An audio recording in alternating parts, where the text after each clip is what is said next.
Gracias, hermana.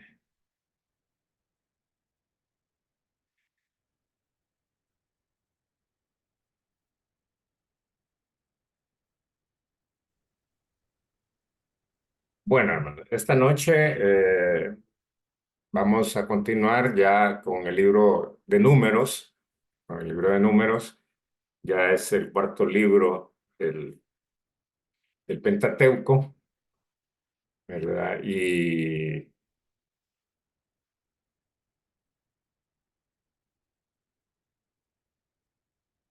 entonces vamos a ver un poco acerca del libro de Números y el título. ¿Por qué se llama Números? Es porque desde que se hizo la versión griega, ¿verdad? Se denominó Números porque hay dos censos. Se da un censo al iniciar el libro, se habla de un primer censo, que es un censo cuando antes de que el pueblo salga ya en su camino desde Sinaí para la tierra prometida, y al final del libro hay un segundo censo, de allá por el capítulo 26. Entonces, esa es la razón por la cual se llama número, por los dos censos que se hicieron. Ahora, eh, uno de los títulos en hebreo, ¿verdad? De este libro es Bamidbar, que quiere decir en el desierto. Entonces, pues para algunos estudiosos de la palabra, comentaristas, este nombre refleja mejor el carácter del libro, porque como vamos a ver, eh, prácticamente el libro se trata eh, del tiempo que pasaron en el desierto. La semana, la clase pasada estuvimos viendo en Levítico, ¿verdad? Y vimos, bueno, en Éxodo y en Levítico, vimos que se les entrega la ley, que el pueblo está en el Sinaí, pasaron casi 2 años en el Sinaí, ¿verdad? Y entonces el libro de Números empieza a hablar ya cuando van a salir del monte Sinaí, ya camino a la tierra prometida. Y, eh, y relata entonces la peregrinación de Israel, como decía, desde el Sinaí hasta que llegan al río Jordán. Pero recordemos que la primera vez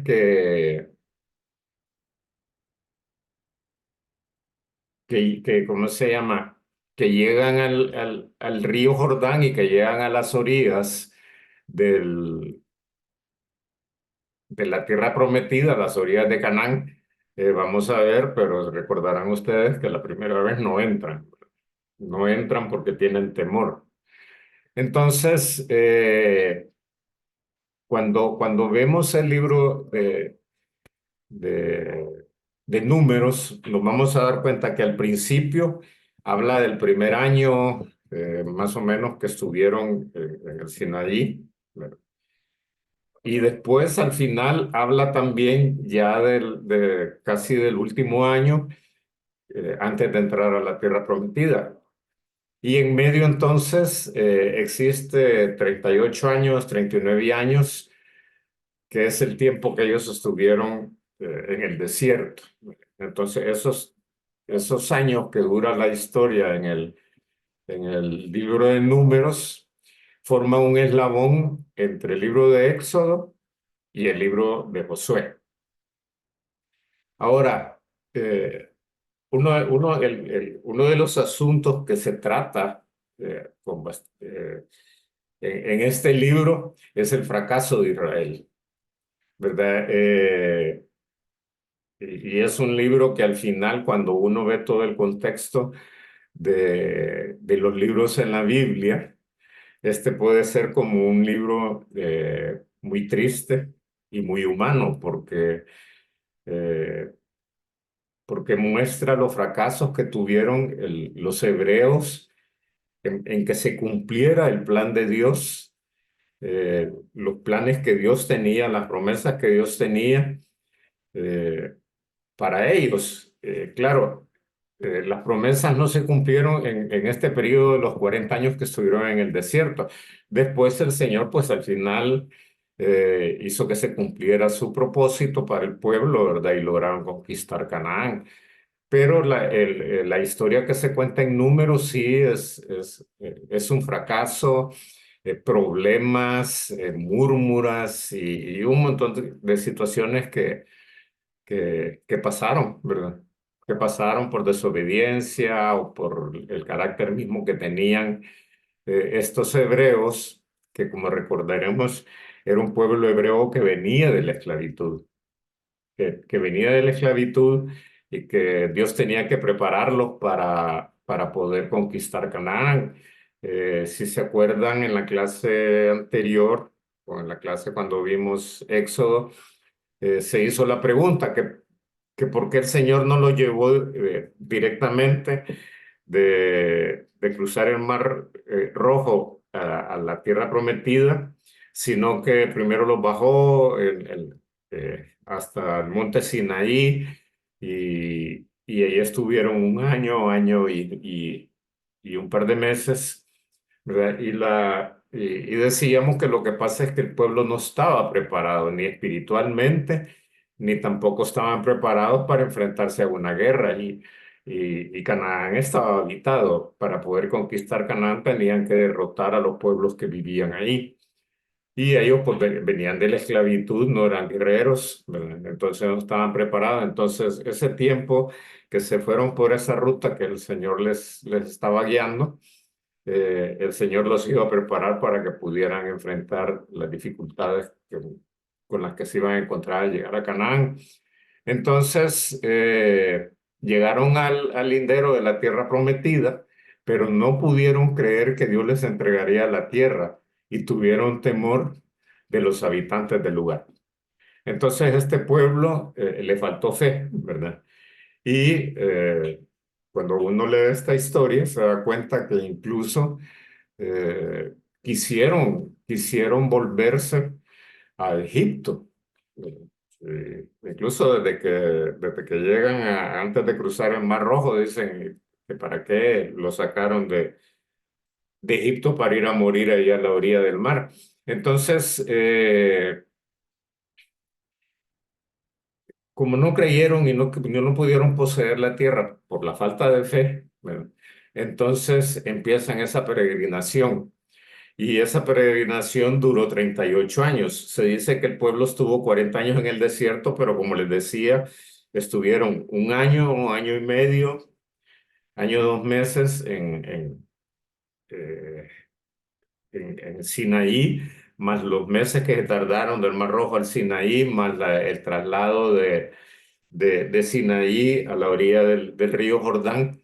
Entonces ahí completan como unos 2 años y por eso pasaron 40 años en el desierto, pero realmente eh, la peregrinación duró 38 años.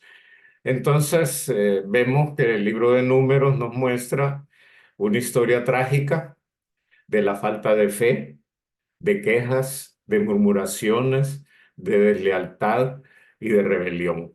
Y vamos a ver un poco acerca de eso. Entonces, como consecuencia de todos estos hechos tristes que pasó el pueblo de Israel, aquella generación, la generación que había salido de Egipto, la generación que había visto eh, todas las obras maravillosas que había hecho el Señor, eh, aunque para el pueblo de Egipto era de castigo, pero ellos pudieron ver todas las maravillas que Dios hizo a través de las plagas. Luego, cómo cruzaron el Mar Rojo. Entonces, esta generación que salió de Egipto, esta generación de esclavos que salió de Egipto, que ahora ya eran libres, solamente tres hombres, Moisés, Josué y Caleb, sobreviven hasta el final del relato del libro. Recordémonos que el Señor cuando no entran a poseer la tierra de Canaán, dice que van a quedar que van a, a- a quedarse en el desierto y que allí se va a morir toda esa generación. Entonces, solo como digo, solo Moisés, Josué y Caleb eh, llegan al final, bueno, y de los tres, solo Josué y Caleb entran a Canaán, ¿verdad? El hombre que Dios había escogido para llevarlos, para liberarlos, para sacarlos de Egipto, llevarlos a la tierra prometida, que es Moisés, tampoco pudo entrar. Entonces, cuando ya están a las orillas del río Jordán,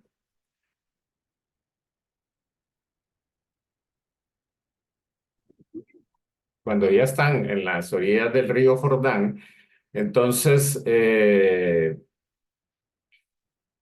ya para entonces ya ha nacido toda una nueva generación, porque ya han pasado 40 años, o los que eran niños, como ellos no podían ser culpables del pecado de sus padres, ¿verdad? Ya también ya no eran niños, ya eran muchachos o ya eran hombres de 40 y tantos años, de 50 años.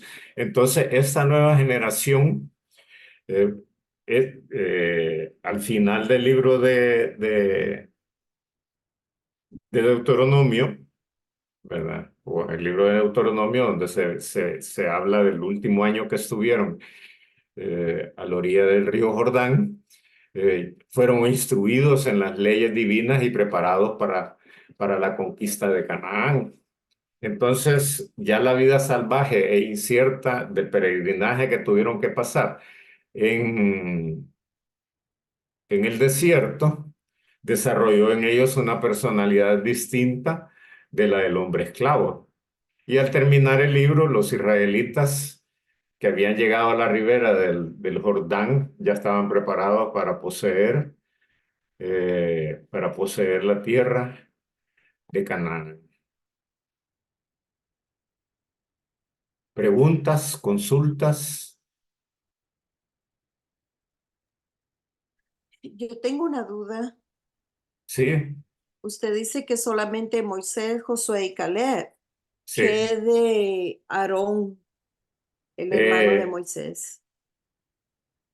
no sé si está en la presentación, pero Aarón murió en el último año.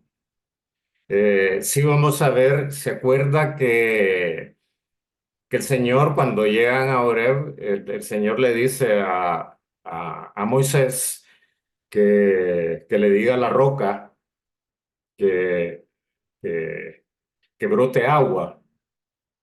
Y ahí todavía está Aarón con él. Entonces, cuando eh, ahí hay un pecado de Moisés, y lo vamos a ver, que Moisés, en vez de hablarle a la roca, la golpea. Y como la Sí, golpea, el Señor le dice que él no va a entrar tampoco a ¿cómo se llama? A, pero a la tierra prometida, ¿sí? el hijo de Aarón, que es el que hereda el sacerdocio. Este, es que todos, o sea, lo van heredando, pero las nuevas generaciones, porque no estoy diciendo que solo ellos dos entran. O sea, entra la generación, o sea, Sí, correcto. la generación que salió, mueren todos, incluyendo Leví y ¿cómo se llama? Que es el que hereda el sacerdocio, ¿verdad? Pero sí, sí, perdón. Sí, hermano.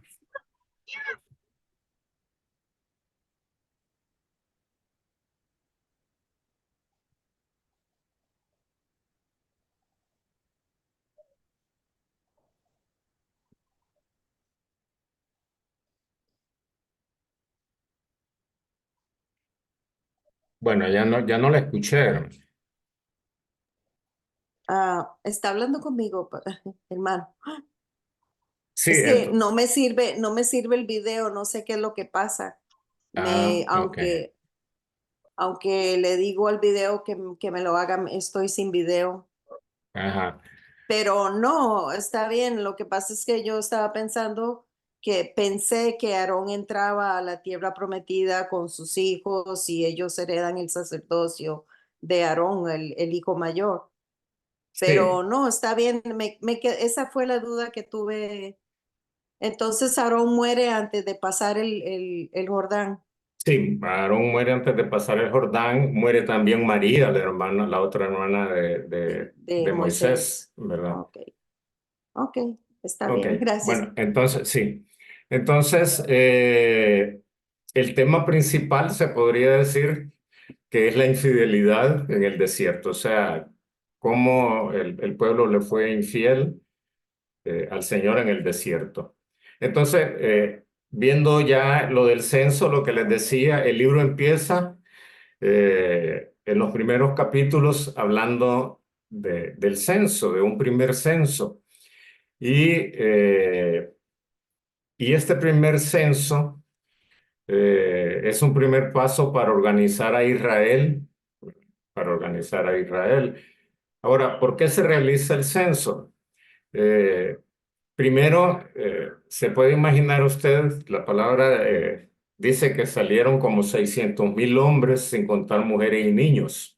O sea, era una cantidad grande. Se puede imaginar todas las situaciones, problemas, cómo coordinar alimentación para toda la gente, cómo distribuirlos. Ya vamos a ver más adelante que ya en estos momentos ya tienen el tabernáculo. Y la clase pasada veíamos también que cuando el tabernáculo se detiene y lo levantan, se agrupan,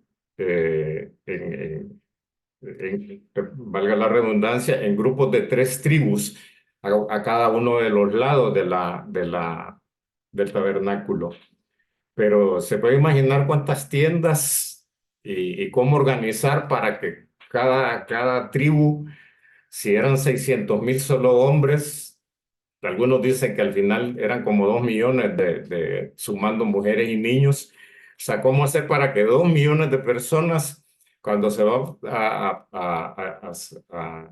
a levantar el tabernáculo, porque era el tiempo que iban a pasar en receso, que la nube se detenía y tenían que levantar el tabernáculo? ¿Cómo hacer para que esa gran cantidad de gente se pusieran a cada uno de los lados, levantaran sus tiendas y todo? O sea, entonces había que organizarse, y por eso tuvieron que levantar un censo para ver cuántos hombres había en cada tribu, cuántas mujeres, cuántos niños, etcétera, ¿verdad? Y por otro lado, eh, lo que Dios esperaba es que ellos salieran, ¿verdad? Ya después de que salían del Sinaí, ellos iban a salir para conquistar Canaán.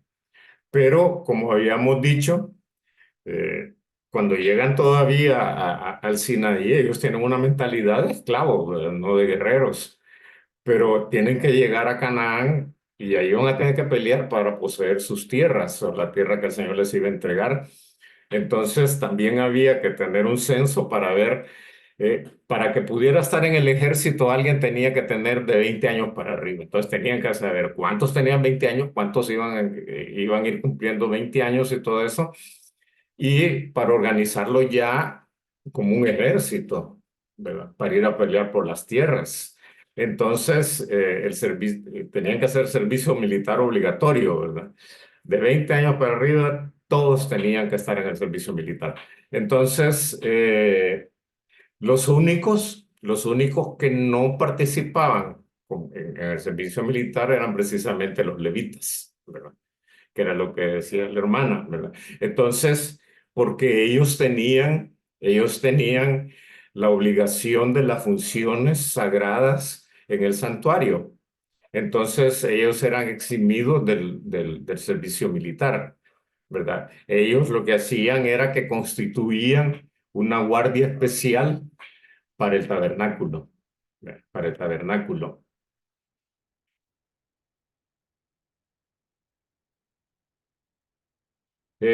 Luego, ¿cómo se llama? Ahí está un cuadro que muestra cómo organizaban las tribus. Cómo organizaban las tribus. Entonces, vemos que, bueno, aquí es el norte, ahí estaba la tribu de Dan, la tribu de Aser y la tribu de Neftalí.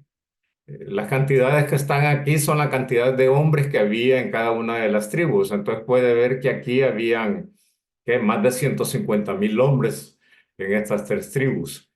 En el sur estaba la tribu de Gad, la tribu de Simón y la tribu de Rubén. Y pues por igual habían eh, más de 120.000, 140.000 hombres. En el este estaba la tribu de Judá, la tribu de Isaacar y la de Zabulón. Y en el oeste estaba Benjamín, la tribu de Benjamín, Manasés y Efraín. Ahora, entonces, cada vez que la tribu que el tabernáculo se tenía que levantar porque la nube que los iba guiando se detenía, ellos se organizaban y armaban sus campamentos de esa manera. Ahora, si ven aquí, las tribus, no aparece la tribu de Leví, no aparece la tribu de Leví. Sin embargo, y voy a adelantarme una lámina y después me regreso, según Génesis 46:11, Leví había tenido tres hijos, Gerson, Coat y Merari. Entonces, si vemos, aquí estaban los gersonitas, los meraritas y los coatitas, o sea, las descendencias de Leví, como ellos eran los levitas y ellos estaban encargados del tabernáculo, entonces ellos eran los que estaban alrededor del tabernáculo. Y a donde estaba la entrada principal del tabernáculo, ahí estaba la tienda de Moisés y de Aarón. Ahora, entonces, ¿cómo salen 12 tribus si la tribu de Leví no está aquí? Veamos si alguien puede leer Génesis 48:1.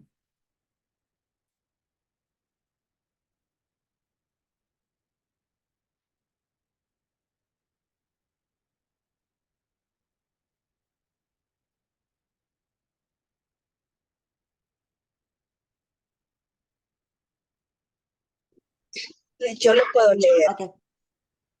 ¿Sí? Sucedió después de estas cosas que dijeron a José: He aquí, tu padre está enfermo. Y él tomó consigo a sus dos hijos, Manasés y Efraín. Ok, gracias. Entonces, José era uno de los hijos de Jacob, o sea, era uno de los hijos de Israel, entonces tenía que tener una tribu. Pero José muere en Egipto. Entonces, como ya no se podía establecer la tribu de José, ¿verdad? Y la tribu de Leví eh, estaba al servicio del tabernáculo, entonces los hijos de José, Manasés y Efraín, toman el puesto que le pertenecía a José como tribu y el puesto que le pertenecía a Leví como tribu para poder mantener las 12 tribus alrededor del tabernáculo. Ahora, cada uno de estos grupos de tres tribus tenía como un líder o un jefe, porque cada vez que se organizan grupos de personas hay que poner a alguien como jefe, si no, no hay orden. Entonces, la tribu de Judá, que está acá, la tribu de Rubén, que está acá, la tribu de Efraín, que está acá, y la tribu de Dan, eran las tribus que tenían el liderazgo. O sea, cada una encabezaba ese grupo de tribus. Ahora, los descendientes de los tres hijos formaban tres divisiones, o sea, de los hijos de Leví formaban tres divisiones y cada división tenía un cargo especial en relación al cuidado del tabernáculo. Y la orden de las tribus cuando se trasladaban, es ese otro cuadro que está aquí, no sé si lo van a lograr ver, pero eh, todo tenía un orden, por eso habían censos y por eso estaban bien establecidos.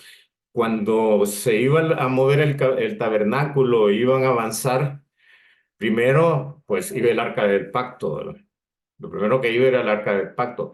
Después iba la tribu de Judá, la tribu de Isaacar y la tribu de Zabulón. Y esto lo llevaban levitas, ¿verdad? El arca. Luego llevaban la parte de las cortinas y toda la parte del techo y todo eso del tabernáculo, ¿verdad? Que lo llevaban los gersonitas, luego iban otras tres tribus y luego los coatitas que llevaban toda la mueblería del tabernáculo. Cuando se habla de los muebles, pues eran todos los utensilios del tabernáculo. Entonces, los deberes de los levitas era ayudar en el transporte del tabernáculo. Solo los levitas podían mover todas todas las partes, digamos, del tabernáculo. Si se acuerdan, o sea, no era una cosa pequeña, ¿verdad?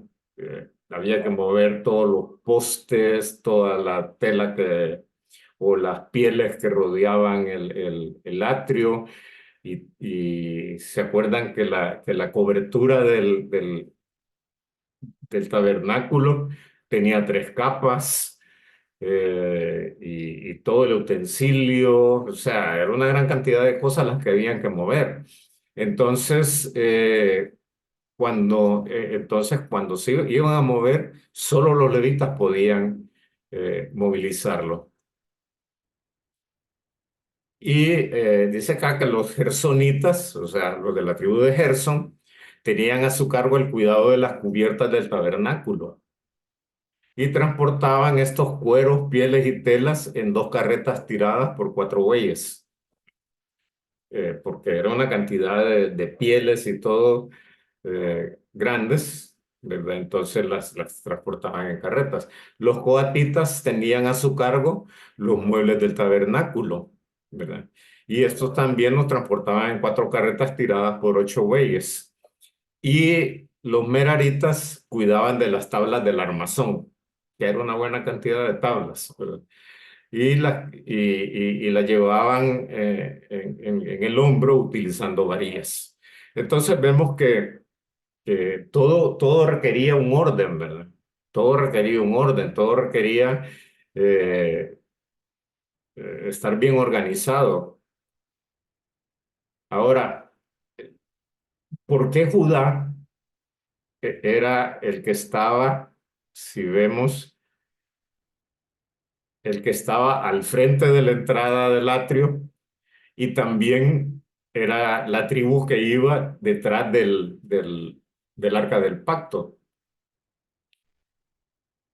Entonces, vemos que Judá tenía una posición prominente. Si alguien lee Génesis 49:10,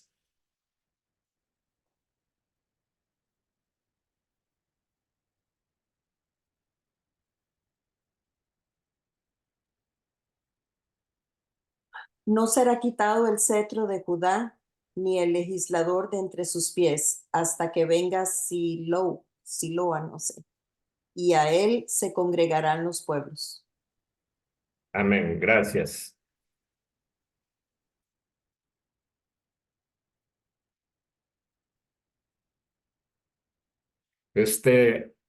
Bueno, vemos entonces que Judá estaba enfrente de la puerta del tabernáculo del campamento y cuando marchaban era de las tribus que iban adelante. Y en primer lugar porque era una tribu numérica, ¿verdad? Era de las mayores tribus, pero lo más probable es que, como dice aquí en la profecía de Jacob, ahí es donde nos leyó la hermana, el título que está ahí al principio del capítulo 49 dice profecía de Jacob acerca de sus hijos. Y cuando profetiza sobre Judá, dice, no será quitado el cetro de Judá. ¿verdad? Entonces la profecía de de un reino eterno, de un reino permanente. Y sabemos que ese reino es el reino que viene, que es el reino del Mesías. Entonces, posiblemente por eso estaba esa, él tenía, o la tribu tenía esa posición prominente. Y cuando dice ahí en el versículo 10, no será quitado el cetro de Judá ni el legislador de entre sus pies hasta que venga Silo.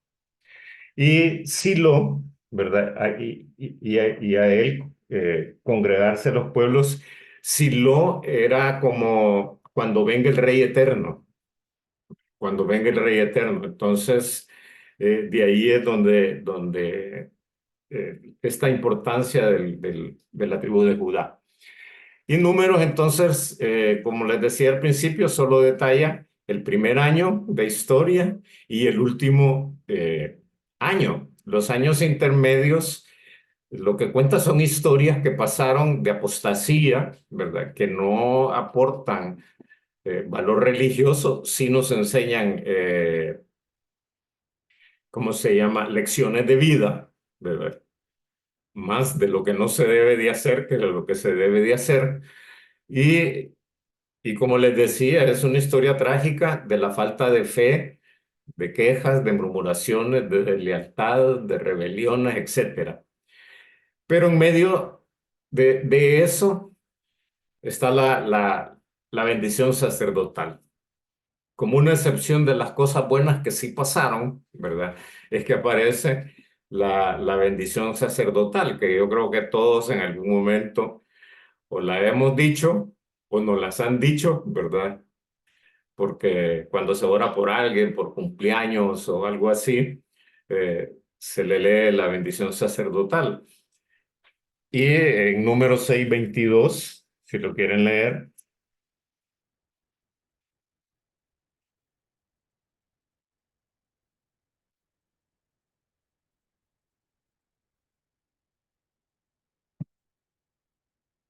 622 hasta el 26.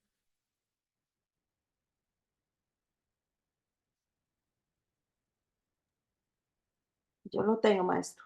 Bueno, hermana, gracias. Jehová habló a Moisés diciendo, habla a Aarón y a sus hijos y diles, así bendeciréis a los hijos de Israel, diciéndoles, Jehová te bendiga y te guarde.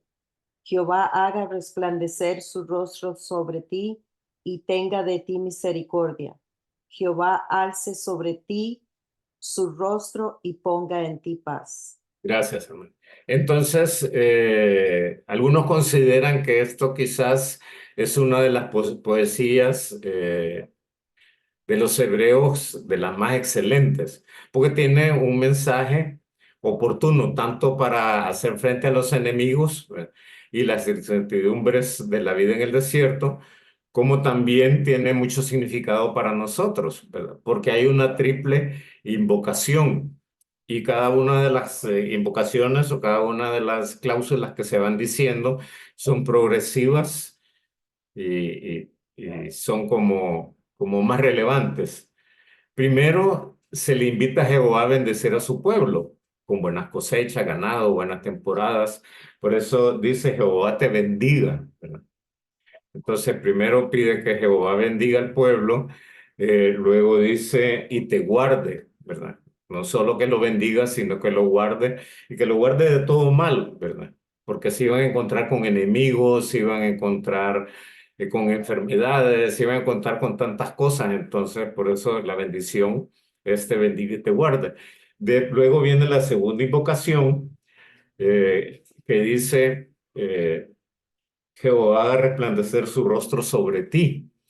Y cuando dice haga resplandecer su rostro sobre ti, el resplandor eh, es como un motivo de alegría, ¿verdad? De algo bueno, cuando hay abundancia de luz, cuando hay resplandor, eh, lo que está pidiendo entonces es que el Señor muestre su agrado y que resplandezca su rostro sobre el pueblo. Y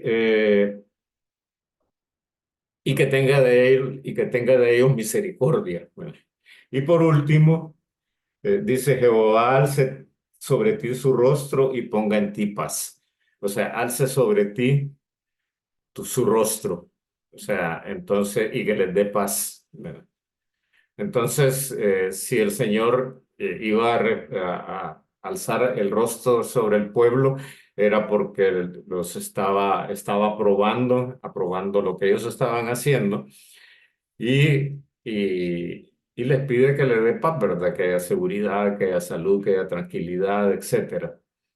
Ahora, la nube sobre el tabernáculo. El, el, en Números 9, 15, 23, del 15 al 23,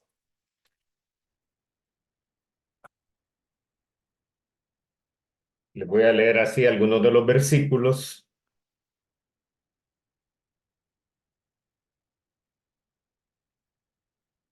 El versículo 17 dice, cuando se alzaba la nube del tabernáculo, los hijos de Israel partían. Y en el lugar donde la nube paraba, ahí acampaban los hijos de Israel. Al mandato de Jehová, los hijos de Israel partían y al mandato de Jehová acampaban. Todos los días que la nube estaba en el tabernáculo, permanecían acampados. Cuando la nube se detenía sobre el tabernáculo muchos días, entonces los hijos de Israel guardaban la ordenanza de Jehová y no partían. Cuando la nube estaba sobre el tabernáculo pocos días, al mandato de Jehová acampaban y al mandato de Jehová partían. Cuando la nube se detenía desde la tarde hasta la mañana, o cuando a la mañana a la nube se levantaba, ellos partían, o así había estado un día, a la noche la nube se levantaba, entonces partían. O si 2 días, o un mes, o un año, mientras la nube se detenía sobre el tabernáculo, permaneciendo sobre él, los hijos de Israel seguían acampados y no se movían. Mas cuando ella se alzaba, todos partían. Al mandato de Jehová acampaban y al mandato de Jehová partían, guardando las ordenanzas de Jehová como Jehová lo había dicho por medio de Moisés. Vemos entonces que ellos no iban avanzando en el desierto como ellos quisieran, ¿verdad? Sino que la nube ok, ahí solo se habla de la nube, pero se acuerda que era una nube, ¿verdad? Que les daba sombra y en la noche era una columna de fuego. Entonces, y esa nube mostraba o simbolizaba la presencia de Dios, ¿verdad? La presencia de Dios en medio del pueblo.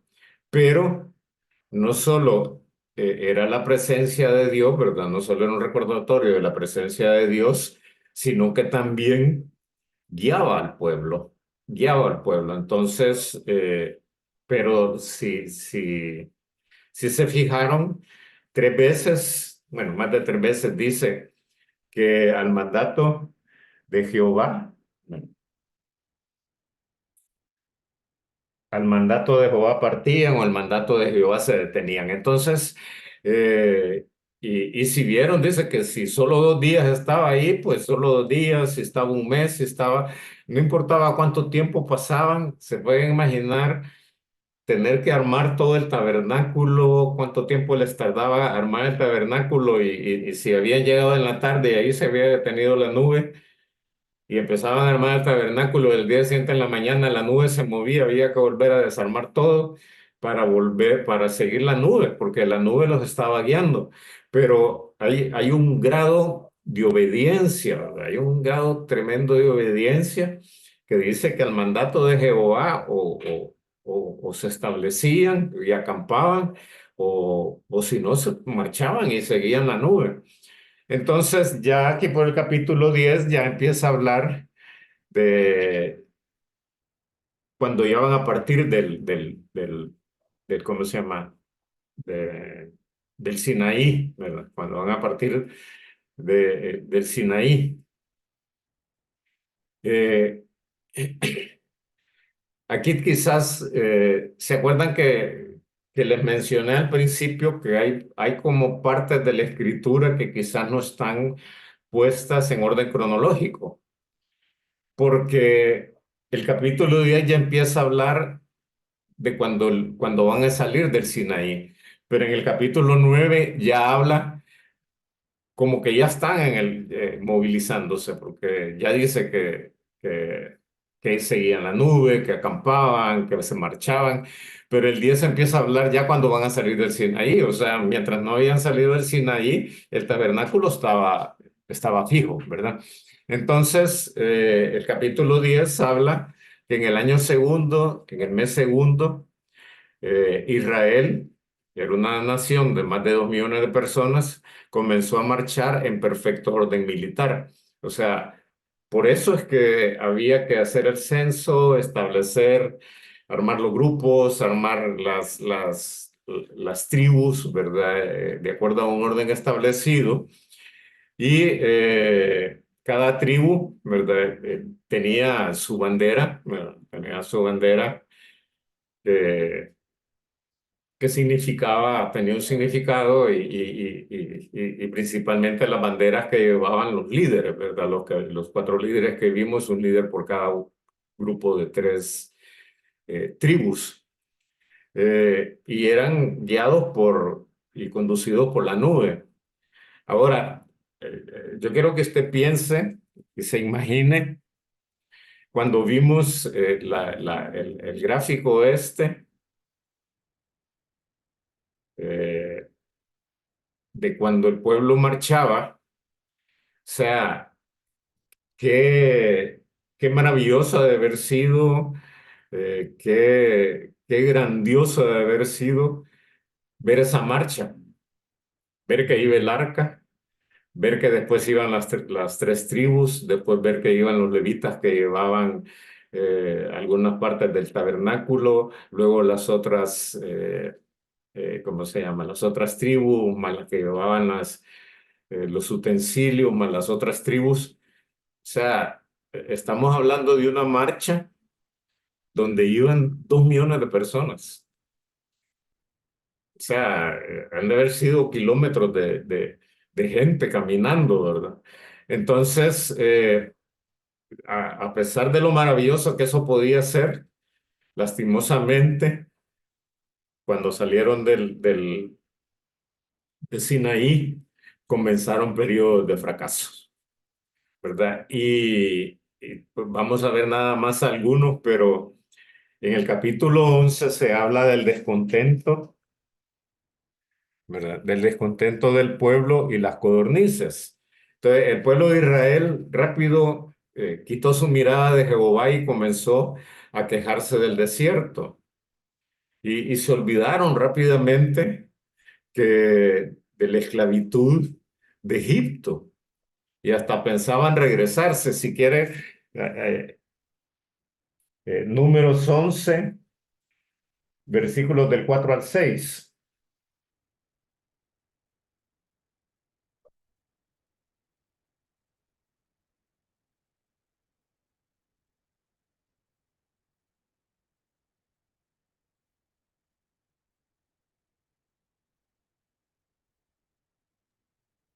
Maestro, si quiere lo leo porque nadie quiere leer. Sí, sí, usted es la lectora oficial ahora. Sí.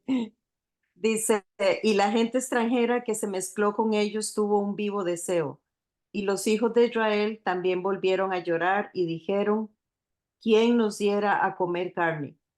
Nos acordamos del pescado que comíamos en Egipto de balde, de los pepinos, los melones, los puerros, las cebollas y los ajos. Y ahora nuestra alma se seca, pues nada sino este maná ven nuestros ojos. Amén, gracias. Si ve, se empiezan a quejar, ¿verdad? Y se empiezan a acordar de que en Egipto comían carne, pescadito y melones, y ahora dice, ahora solo maná. Bueno, ahora solo maná. Pero hay un detalle bien importante que dice, la gente extranjera que se mezcló con ellos tuvo un vivo deseo y los hijos de Israel también volvieron a llorar y dijeron, o sea, realmente el pecado no empezó en el pueblo de Israel, sino que con gente extranjera. ¿Y quiénes eran esta gente extranjera? Porque uno a veces piensa que solo eran hebreos, ¿verdad? Los hebreos los que salieron de Egipto. Pero acuérdense que en Egipto no solo los hebreos eran esclavos, ¿verdad? Posiblemente había gente de los países alrededores de Asia, de los alrededores de Egipto, que también los egipcios compraban como esclavos.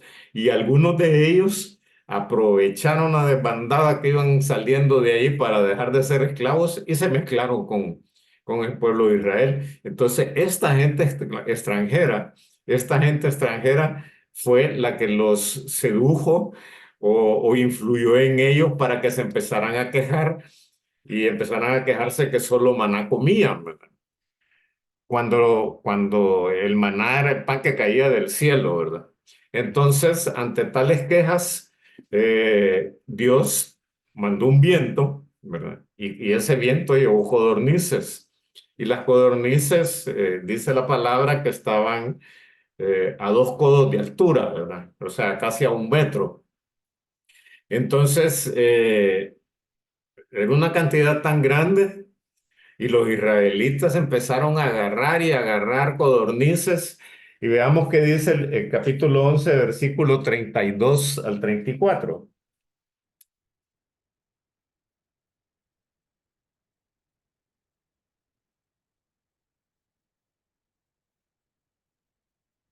Lo leo. Sí, hermana, por favor.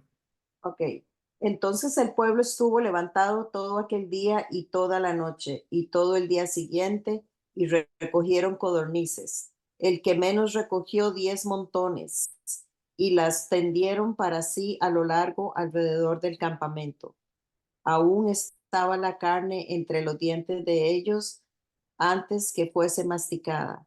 Cuando la ira de Jehová se encendió en el pueblo, e hirió Jehová al pueblo con una plaga muy grande.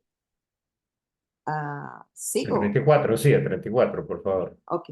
Y llamó el nombre de aquel lugar Kibrot Hataba, por cuanto allí sepultaron al pueblo codicioso.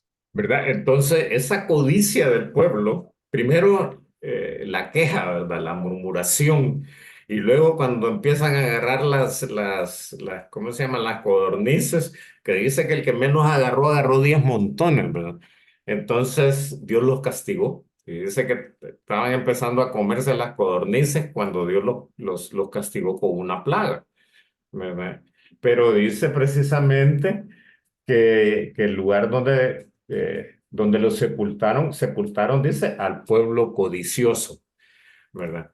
Eh, a pesar de que ellos ya habían aprendido cómo recoger el maná,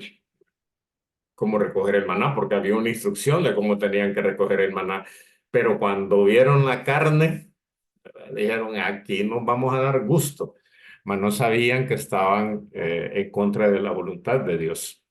Luego está la crítica de María y Aarón. ¿Se acuerdan que María y Aarón eh, murmuran, murmuran de Moisés por la esposa, por la mujer con que se había casado, ¿verdad?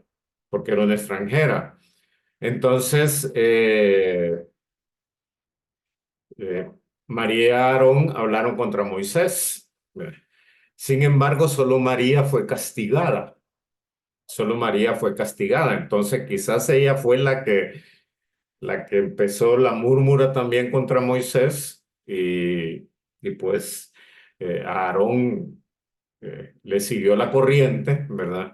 Pero hay una razón por la cual quizás no solo fue por la murmura porque se había casado con una mujer extranjera, sino veamos que dice, bueno, el capítulo 12, versículo 2 dice, bueno, le voy a leer el 1 y el 2. María y Aarón hablaron contra Moisés a causa de la mujer cusita que había tomado, porque él había tomado mujer cusita. Y dijeron, solamente por Moisés ha hablado Jehová, no ha hablado también por nosotros, y lo oyó Jehová. Entonces no fue tan solo porque murmuraron contra Moisés por la esposa que había tomado, sino porque tuvieron celo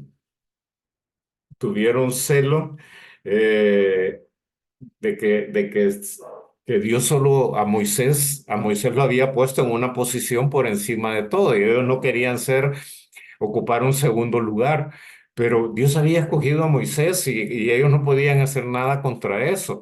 Ahora, vemos el carácter de Moisés, que era un hombre humilde, y Moisés no se defendió, aunque se estaban murmurando en contra de él, ¿verdad? Pero él estaba tan ocupado sirviéndole a Dios que no prestó atención a los ataques que estaban haciéndole.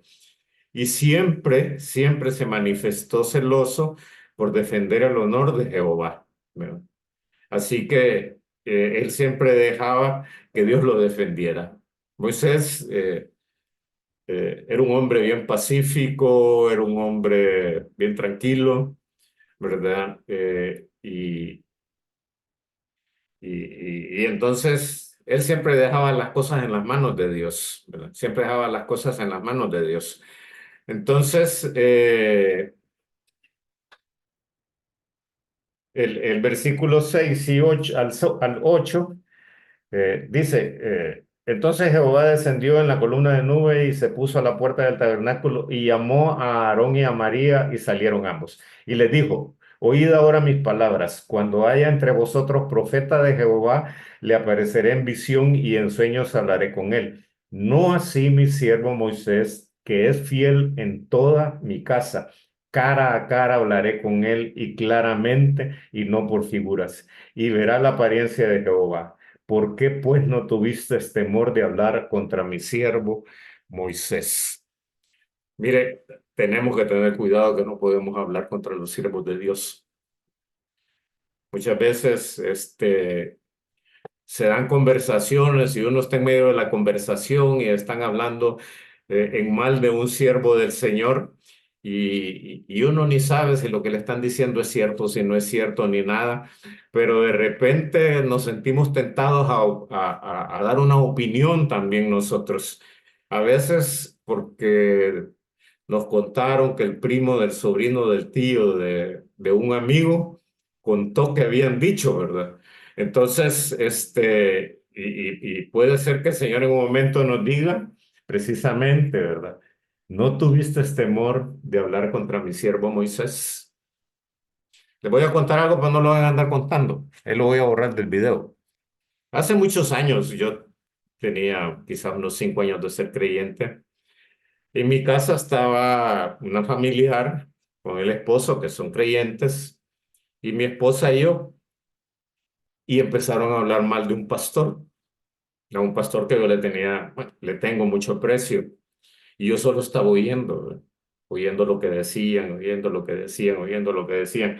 Y de repente me vino ¿cómo se llama? Esta expresión, ¿verdad?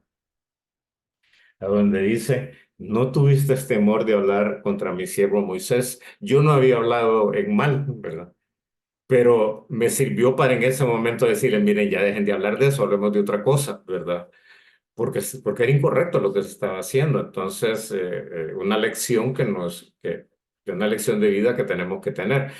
Entonces, luego sabemos que Dios hirió con lepra a María, ¿verdad? Y, y Moisés hizo una intercesión por María para que se le quitara la lepra. Y la lepra ciertamente se le quitó, pero ella estuvo 7 días fuera del campamento, porque el que tenía lepra lo sacaban del campamento. Entonces, vemos que las cosas que estaban pasando en medio del pueblo eran solo cosas negativas, ¿verdad? Cosas malas. Y ve aquí qué crítico que cuando alguien está en liderazgo y las personas que están bajo su liderazgo critican, pues no está bien, ¿verdad? No está bien. Pero en este caso era todavía más complicado porque ellos eran los que eran los segundos, ¿verdad? Estaba Moisés y luego estaban ellos, María y Aarón, o sea, los que más deberían de haber guardado las espaldas de Moisés y haber protegido la personalidad y quién era Moisés, fueron los que lo atacaron. Luego, el fracaso de Cades Barnea por la incredulidad. Aquí Cades Barnea lo que se trata es cuando llegan a la tierra prometida, cuando ya llegan por primera vez a la orilla del río Jordán y que deciden mandar unos espías, ¿verdad? Unos espías. Y todavía cuando llegan a la orilla cuando llegan acá de Barnea, el Señor les confirma que les va a dar la tierra. Pero todo lo que tenían que hacer era conquistarla porque el Señor les dice, esta es la tierra que les daré. Pero solo tenían que entrar a tomar posesión de ella. Si ellos hubieran entrado, el Señor se hubiera encargado, como en otros casos, de acabarse con a los cananeos de alguna manera. Pero aquí se muestra que los hebreos no estaban preparados todavía para poseer la tierra. No estaban preparados todavía para apropiarse de la promesa que Dios les había dado de esa tierra que fluye leche y miel. ¿Y qué les pasó? Que tuvieron que estar 38 años más en el desierto. Y quiero que busquen Deuteronomio capítulo 1, versículos 22 y 23.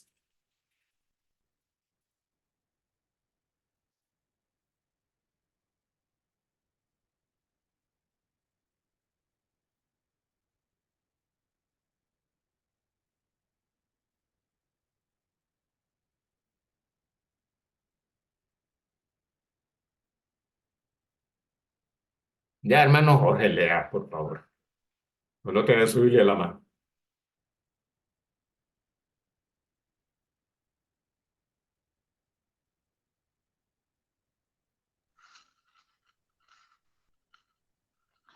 Entonces todos los hombres de su ciudad lo apedrearán. Lo No, apedrearán. Deuteronomio 1, Ah, 22, 1. 23.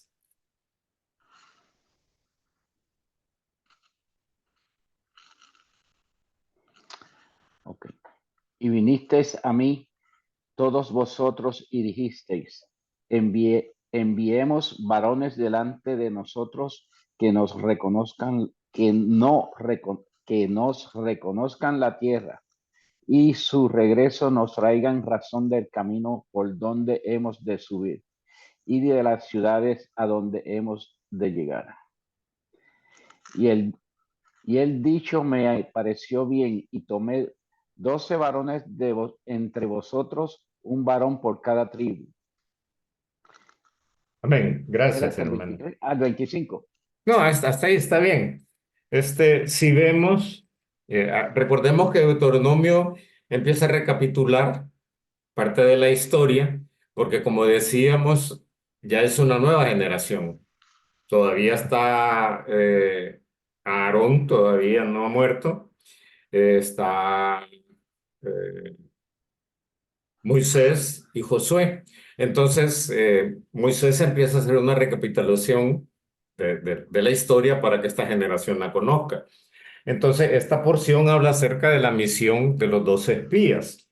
En el capítulo 13 de Números dice, y Jehová habló a Moisés diciendo, envía a tus hombres que reconozcan la tierra de Canaán, la cual yo doy a los hijos de Israel de cada tribu y a sus padres enviaré un varón, cada uno príncipe de ellos.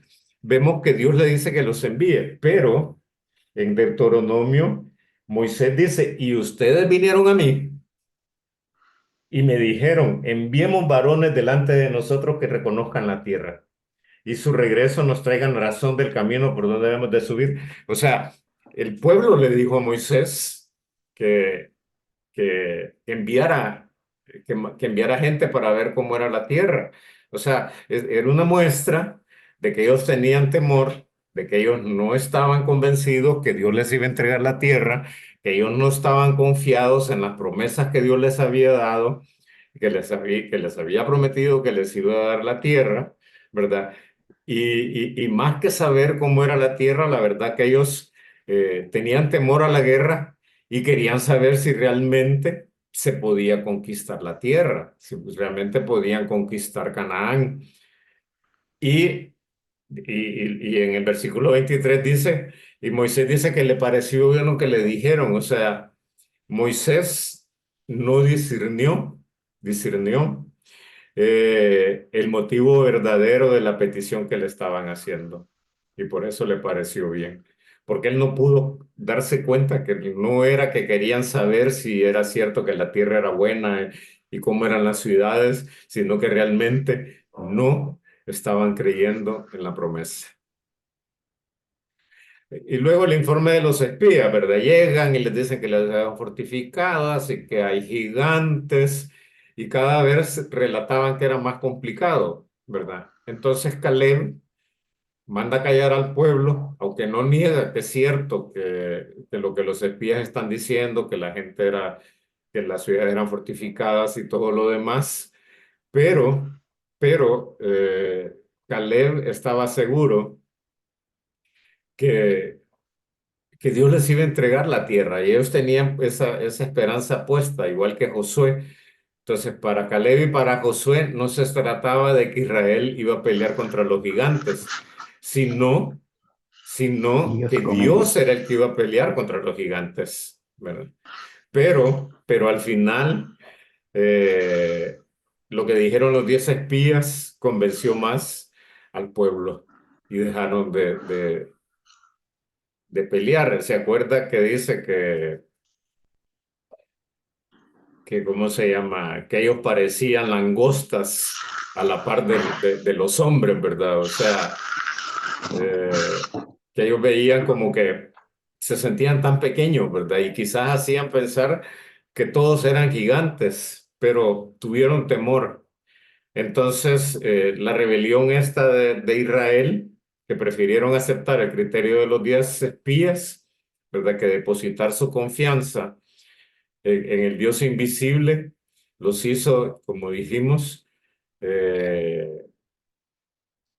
¿cómo se llama? Pasar 38 años más en el desierto.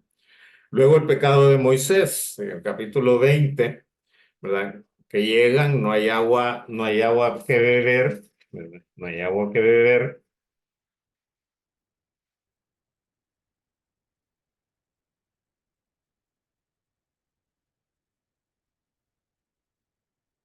Sí, no hay agua que beber y entonces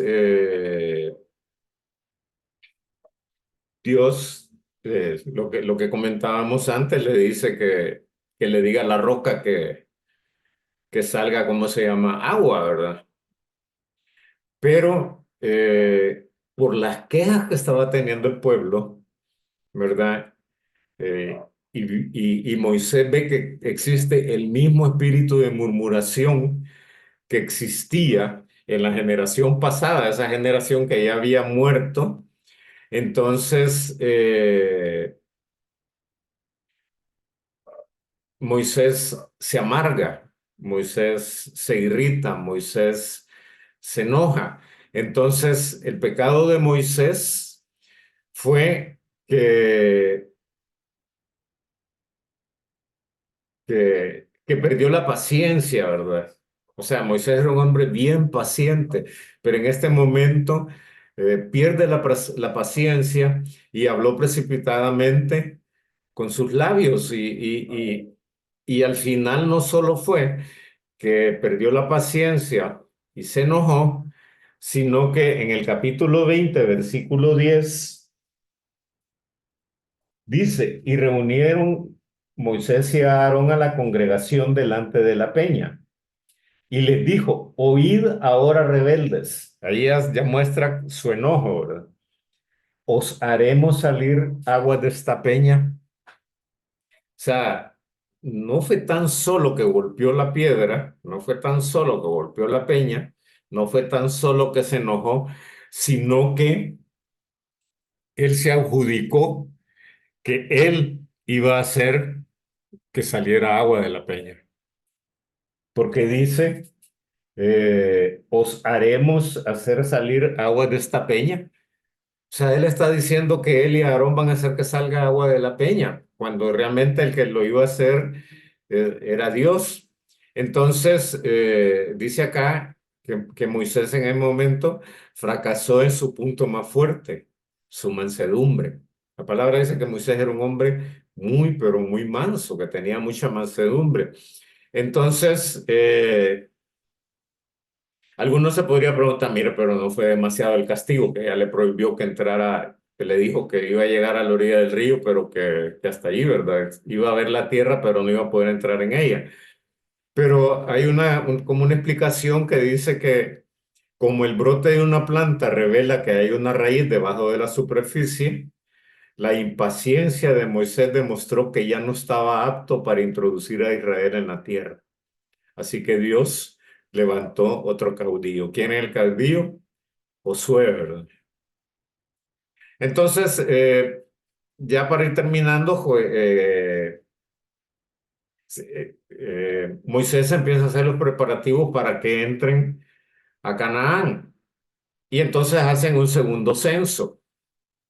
O sea, el propósito de este segundo censo es saber cuántos son los que están ahora con la nueva generación para seguir manteniendo el mismo orden que tenían. O sea, el orden nunca se perdió, ¿verdad? Porque iban muriendo los de la generación anterior, pero se iban añadiendo a la tribu los que iban cumpliendo 20 años para arriba.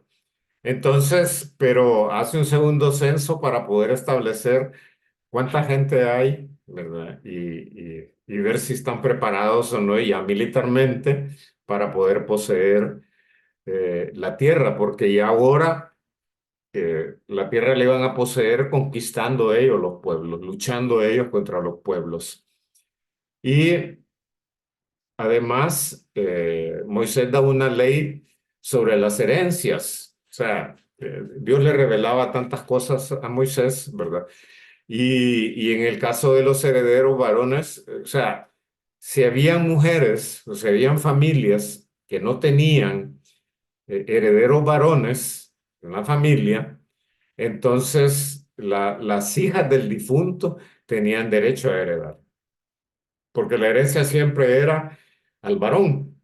Pero entonces Moisés deja establecido que si no hay varón, entonces la mujer o una hija del difunto podía poseer la herencia que le correspondía al padre. Y luego, pues, el Señor da a un nuevo, al sucesor de Moisés, que es Josué, ¿verdad? Y Moisés acepta lo que el Señor le pide, ¿verdad? Le dice que, que va a escoger un sucesor y no se queja, ¿verdad? Pero lo único que le pide Moisés al Señor es que, y lo hace por el bienestar del pueblo, es que escoja a alguien que fuera un verdadero pastor para el rebaño de Dios.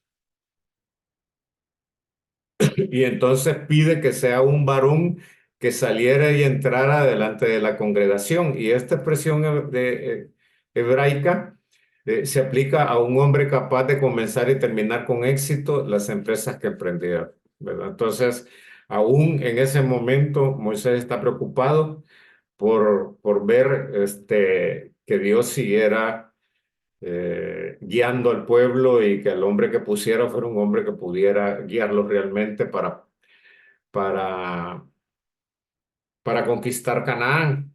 Entonces Dios designó a Josué, varón en el cual hay espíritu, dice la palabra, o sea, que tenía espíritu en él, es decir, estaba lleno del espíritu. Y al final deja unos mandatos referentes a ocupar Canaán. O sea, ya anticipando lo que iba a suceder, ¿verdad?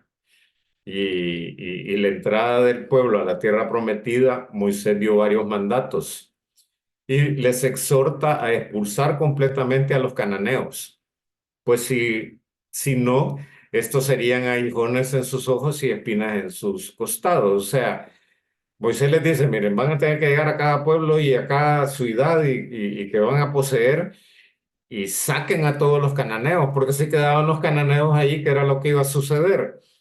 Que iba a volver la apostasía, que iba a volver la idolatría. Entonces, protegiéndolos de eso, les dicen, no, mira, aquí tienen que sacar a todos los cananeos. Y también les dice cómo va a ser la entrega de las tierras, ¿verdad?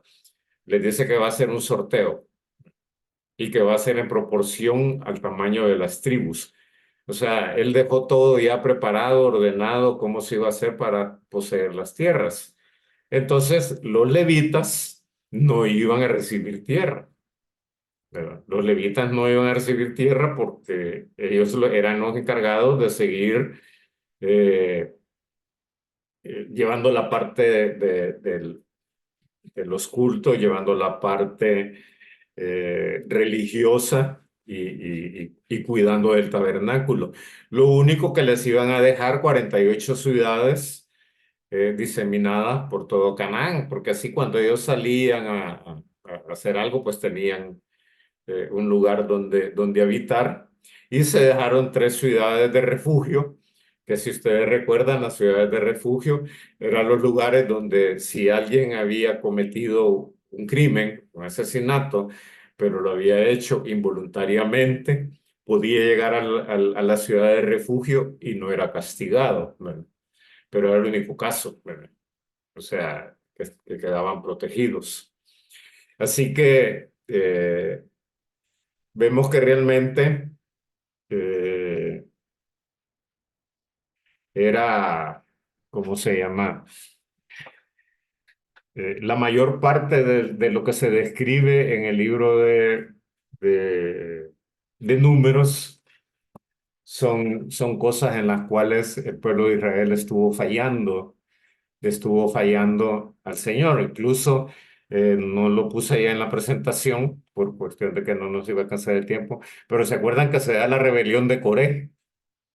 La rebelión de Corea también se da en ese tiempo, o sea, y hay otras cosas, ¿verdad?, que se van dando en medio de ese tiempo. Así que si hay preguntas,